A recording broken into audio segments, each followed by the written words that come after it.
Hello everyone, I am back with my new video of animal tissues. Okay, today we are going to discuss about simple cuboidal epithelium, simple columnar epithelium and their variations, and also about urothelium or basically transitional epithelium. Before starting these topics, let us quickly recapitulate everything which we have discussed previously. Who was the first scientist to term the word tissue? It was Bichat. Father of histology, it was also Bichat. Father of microscopic anatomy, it is Marcello Malfatti. Now question comes, what are tissues? Tissues are basically group of similar cells performing a similar functions with the intercellular space in between them. Okay. Now on the basis of structure and functions, tissues in animals can be divided into 4 categories. The 4 categories are what? First comes epithelial tissue, second comes connective tissue, third comes muscular tissue, fourth comes nervous tissue. Okay. Now we also discussed about their functions and how they are germinated. Okay, like epithelial tissue germinates from all the 3 layers and their function is protecting and covering. Similarly about the others also, like nervous tissue has to conduct the nerve impulses throughout the body. Okay, and epithelial tissue has the highest regeneration power, while nervous tissue has the lowest regeneration power, or sometimes when nervous tissue is damaged, it cannot be repaired again. Okay, now let us start with the epithelial tissue. First comes simple squamous epithelium, or basically let us first discuss about how does epithelial tissue gets its nutrition. Epithelial tissue is avascular and it is tightly and compactly packed arrangement. Okay, so it creates a basement membrane with connective tissue. The layer formed by the epithelial tissue is basal lamina, and the one formed by the connective tissue is fibrous lamina. Basal lamina is made up of glycoprotein, fibrous lamina is made up of protein fiber and hyaluronic acid. This basement membrane formed by both the tissues are non-cellular and non-living, and it is highly permeable because substances had to go across from the connective tissue to epithelial tissue so that epithelial tissue can get nutrition. Next comes cell junctions. There are 4 types of junctions which can be formed between what? Epithelial tissues. So first is tight junctions. Tight junctions basically helps us to prevent leakage and helps to check the flow of materials across the tissue. Next comes gap junction. Gap junction is basically tubular structure between 2 tissues. It helps us to increase the rate of transfer of molecules, ions, or sometimes bigger molecules between 2 cells of epithelial tissue. Next comes interdigitations. Interdigitations are basically finger like projections. They get merged like this to epithelial tissue, which helps to provide stretchability to the tissue. Next, last comes desmosomes. Desmosomes is basically cementing like structure which connects the 2 tissues together and holds it tightly. It is formed basically by the protein disc. Okay, now there are some variations in the simple squamous epithelium. Okay, first is brush bordered epithelium. Brush bordered epithelium has basically brush bordered like structure at the free surface. It increases the surface area and the examples are basically walls of small intestine, then PCT of nephron, and then gallbladder. Okay, next comes ciliated epithelium, also known as gynoecilia. Okay, its function is to provide direction. So where we have to provide direction? It is basically in fallopian tube to provide direction to egg, and uterus. Examples are fallopian tube and uterus. In uterus, sperm is provided direction. Then comes trachea and bronchiole, and also ependymal epithelium, which is present inside the spinal cord. For details, you can see my previous video also. I have explained it in detail. Next comes stereocilia or stereociliated epithelium. Okay, it is kind of tapering ends or pointed ends.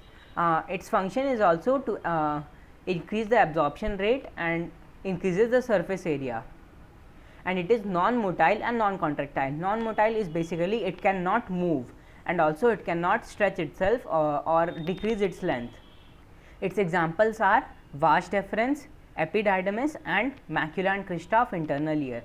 Next comes examples of simple squamous epithelium.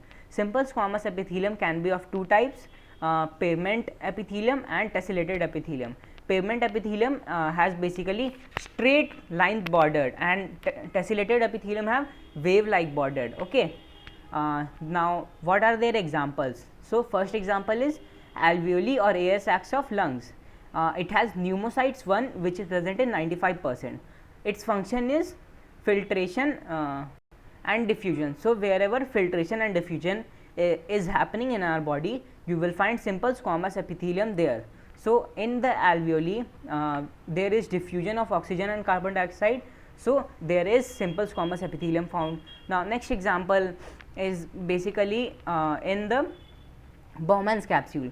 Bowman's capsule has podocytes. There also filtration occurs, so simple squamous epithelium is found. Then thin part of Henle's loop. Now fourth example comes is endothelium of blood vessels. It has tessellated epithelium. Okay. Now fifth example is outer covering of intestines. Now sixth one is endocardium of heart. Endocardium of heart also has tessellated epithelium kind of structure, means wave like borders it has. Now next one comes is mesothelium or peritoneum. It is basically present in the alimentary canal covering, okay, at the outer side. Outer side is known as, it is covered with the visceral epithelium, and then the body cavity outer side is covered, no, not big, inner lining of body cavity is covered with the parietal epithelium. Both together, visceral epithelium and parietal epithelium are together known as mesothelium. Now next comes simple cuboidal epithelium. Okay. Now it is found in the areas where secretion or absorption is there. It has basically cube like structure.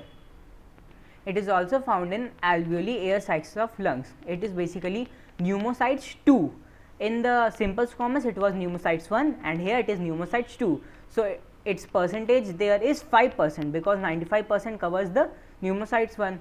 Now second comes acini of pancreas. Acini of pancreas, basically their secretion is there of digestive juices, so simple cuboidal epithelium is found there also. Next comes follicles of thyroid gland. It basically secretes thyroxine hormone, so it is found there also. Next comes secretory unit of duct gland. It secretes sweat, okay, so it is found there also. Next comes thick part of Henle's loop and DCT of nephron. Okay. Now seventh comes iris, eighth comes ciliary body, ninth comes choroid, and 10th one is ciliated retinal epithelium. So iris and these four things are found in the eye. Eye also has cuboidal epithelium. Basically it secretes vitreous humors and aqueous humors. Okay, so these are the examples of simple cuboidal epithelium. Now there are variations in the simple cuboidal epithelium also. Three types of variations: brush bordered, two types, brush bordered and ciliated. It does not have stereocilia variation. Okay, so first comes brush bordered. Simple brush bordered cuboidal epithelium. Its example is already we have discussed about PCT of nephron. Okay, its example is PCT of nephron. Then second comes ciliated epithelium, simple cuboidal ciliated epithelium, and its example is collecting duct, because in collecting duct we have to provide direction to the waste materials or urine basically flowing throughout it. Okay. Now third type of tissue comes is simple columnar epithelium. Simple columnar epithelium is found in the places where absorption or secretion is there. Okay. It also has absorption and secretion functions. It is found in the liver, bile duct and uterus. Okay, it is found in liver, bile duct and uterus. Now there are modifications in simple columnar epithelium also. Okay, first comes simple brush bordered columnar epithelium, and its example is gallbladder. Then comes simple ciliated columnar epithelium. There are three examples of it: fallopian tube, ependyma and bronchioles. I'll make you see the diagrams. It will help you to visualize even better. First one is simple brush bordered columnar epithelium. These are columnar cells and the nucleus of it is oval shaped and present near the basement membrane. This is the basement membrane. See this brush bordered projections. This is of its example is gallbladder. Second comes is simple ciliated columnar epithelium. It has cilia projections, so it is present in fallopian tube, ependyma, and third one is bronchioles. Now comes simple stereociliated columnar epithelium. This is basically stereocilia. It has pointed tapering ends. Its example is vas deferens, epididymis, and macula and crista of inner ear. Now fourth one comes is simple glandular columnar epithelium. See, these are a simple columnar epithelial cell and this is goblet cell. Okay, this is unicellular gland also. Its function is mucus secretion. So it will be found in the places where mucus is secreted. So it is stomach and large intestine in all the three parts, cecum, colon and rectum. Now next one comes is simple brush bordered glandular columnar epithelium. Okay, so it has brush bordered structure also, it is columnar in shape and also it has glandular structure. Its example is small intestine and in all three parts of small intestine, duodenum, jejunum and ileum. Okay, now fourth type of tissue comes is pseudo stratified epithelium. Okay, it has columnar cells and it has long cells and short cells, both of them are columnar. Okay, so this is not the type which is found in our body. This is the type of it which is found in our body, and it has a big name also, but it is so easy to remember. See the structure. Before giving it the name, see the structure.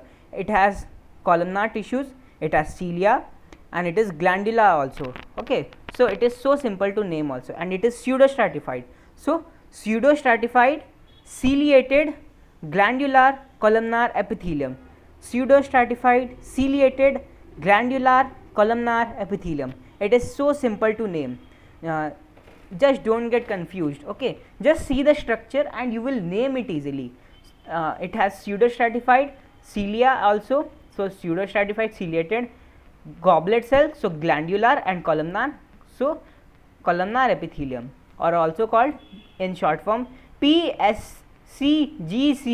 Okay, now next one is its examples are respiratory epithelium of nasal chamber, trachea and bronchi. Now here is simple epithelium cells completed. Now next comes is compound epithelium. Compound epithelium is basically multi-layered and it has limited role in absorption and secretion.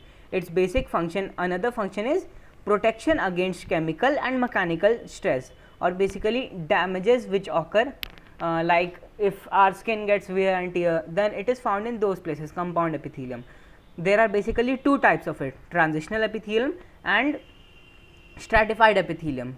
So today we are going to discuss about transitional epithelium. It is also called urothelium and it is stretchable in nature. See the structure here.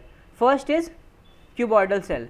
It is also called germinal cells because this gives birth to other cells. Okay, these then above it there are pear shape or polyhedral cells. Okay, these are 2 to 4 layers. Then above it are flat cells or oval cells and it has a single layer.